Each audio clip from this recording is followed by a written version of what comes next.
esse vídeo. Então, introdução à estática dos pontos materiais.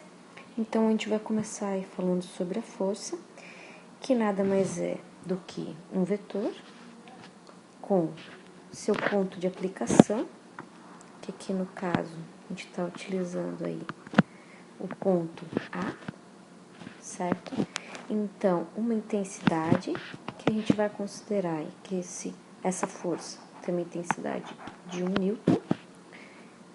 Tem também uma direção, que é uma linha de ação, que aqui a gente vai estar utilizando, então, uma linha pontilhada.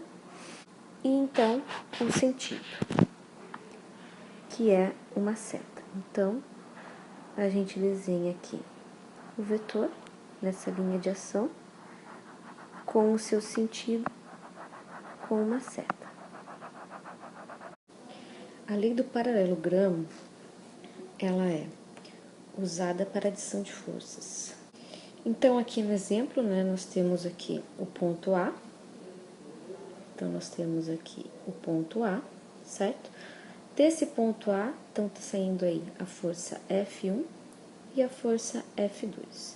Então, para eu realizar a adição dessas duas forças, da força F1 e F2, então, simplesmente, eu desenho uma linha paralela a F1 e outra linha paralela a F2. Então, o resultado disso é, então, a geometria de um paralelogramo. E a minha força resultante, ou seja, o vetor que vai ser a adição dessas duas forças, vai estar no começo aí, no ponto A, até o final, então, ao extremo, ponto extremo aí da junção dessas duas linhas paralelas, então, que eu desenhei. Então, essa é a lei do paralelogramo. Então, o conceito aí de vetores iguais, então, são vetores aí que têm a mesma intensidade, direção e sentido. Então, eles são iguais. Por exemplo, né, aqui eu tenho um vetor com newton, que tem a mesma linha de ação, né, mesmo sentido, e aqui também eu tenho um outro vetor com a mesma intensidade, direção e sentido. Então, o conceito aí de vetores opostos, então, são vetores que têm a mesma intensidade, direção e o sentido, então, é oposto. Então, ali no caso, né, um vetor de 1 newton, certo? Então, tem a mesma intensidade e direção. Então, o vetor oposto, ele vai ter, então, o sentido oposto. Então, no caso aqui, a gente pode representar por menos 1 newton. Com relação à adição de vetores, então, nós temos algumas propriedades. Então, a gente pode começar aí falando da propriedade comutativa, que não depende, então, da ordem que os vetores são tomados. Então, no caso, né, considerando o exemplo que a gente viu anteriormente, então, a gente pode escrever que F1 mais F2 é igual a F2 mais F1. Considerando aí o exemplo, né, que a gente viu anteriormente, então, um corpo aí que está sendo aplicado, então, duas forças, F1 e F2, né, então ali foi utilizado a lei do paralelogramo. Então, como seria isso graficamente se eu considerar primeiro F1 e depois F2? A gente pode representar da seguinte forma. Então, aqui nós temos uma representação gráfica, né, dessa propriedade comutativa, certo? Então, F1 mais F2 está sendo representado nesse primeiro desenho aqui em cima, né? Então, F1 mais F2, eu vou obter a resultante aí, F. E a segunda, então, opção, que seria F2 mais F1, que está logo aqui embaixo, certo? Então, eu também vou obter R. Então, essa outra forma aqui de adição de vetores, né, que não seria o paralelogramo, então, é chamada de regra do triângulo, né? Porque o formato, então, aí, geométrico é de um triângulo. Então, outra propriedade aí relacionada com a adição de vetores é a propriedade associativa. Então, ela traz aí que a soma não se altera quando se associam as parcelas de modo diferente.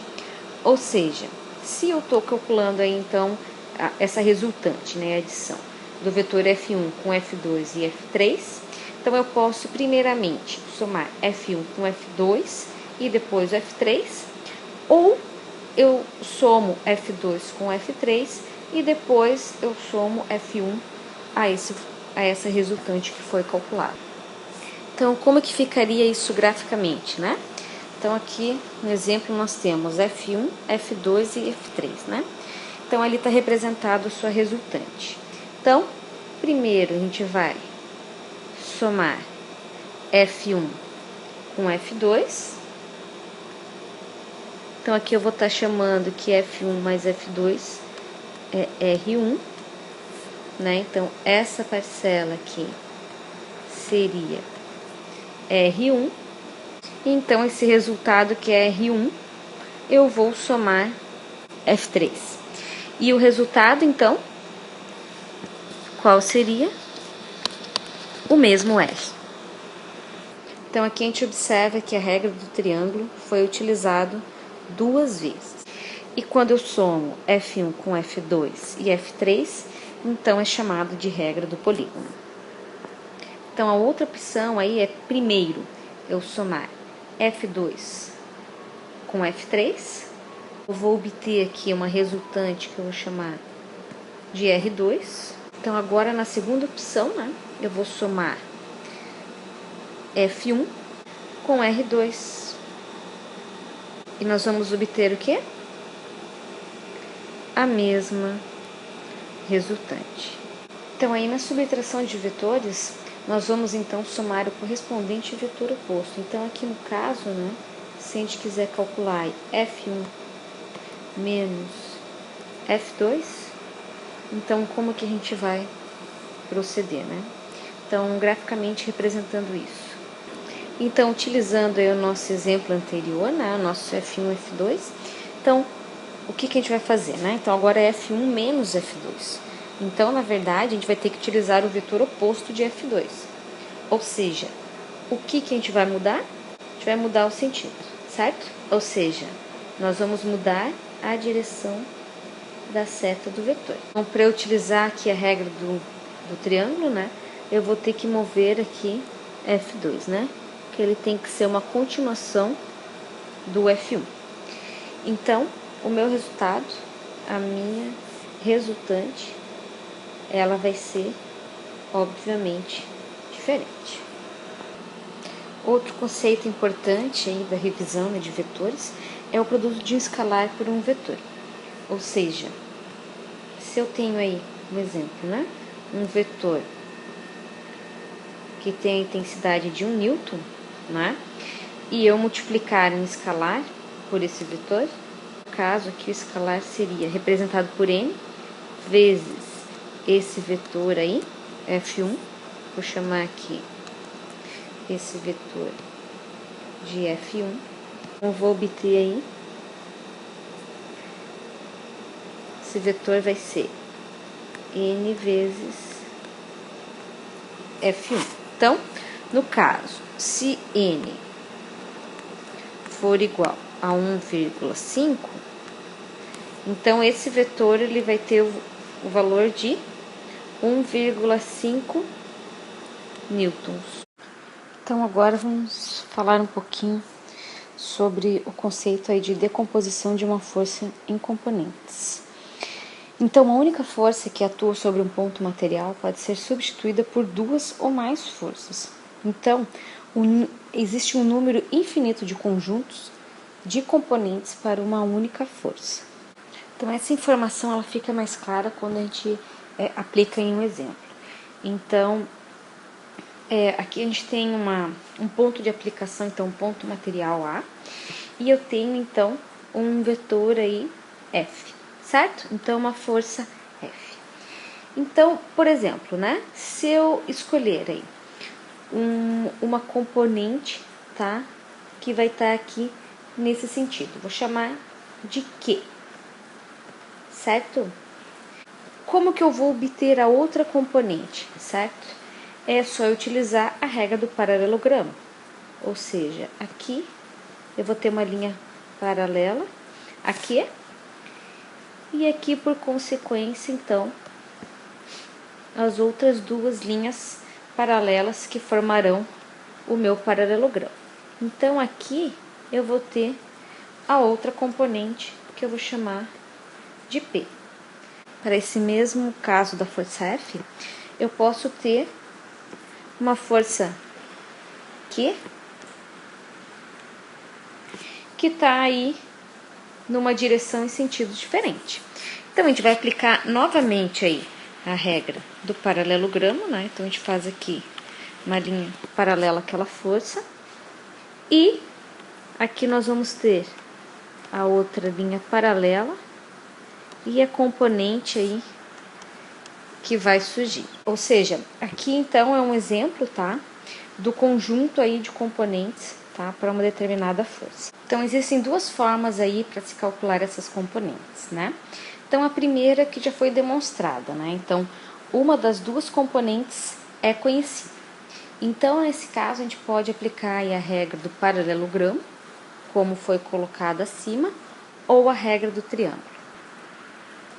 A outra forma, então, é quando a linha de ação de cada componente é conhecida. Então, aqui nesse caso, né, é obtida então a densidade e o sentido das componentes pela aplicação da lei do paralelogramo. Então, por exemplo, aí nós temos a mesma força F. Então, a linha de ação de cada componente é conhecida. É o que está sendo destacado ali pela linha tracejada em verde, né? Então, a gente vai desenhar uma linha paralela a essa linha e outra linha paralela a essa linha. Então, aqui nós vamos obter o sentido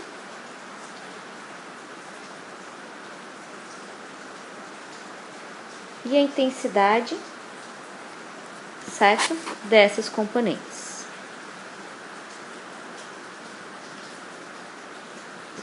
Então, aqui, né, que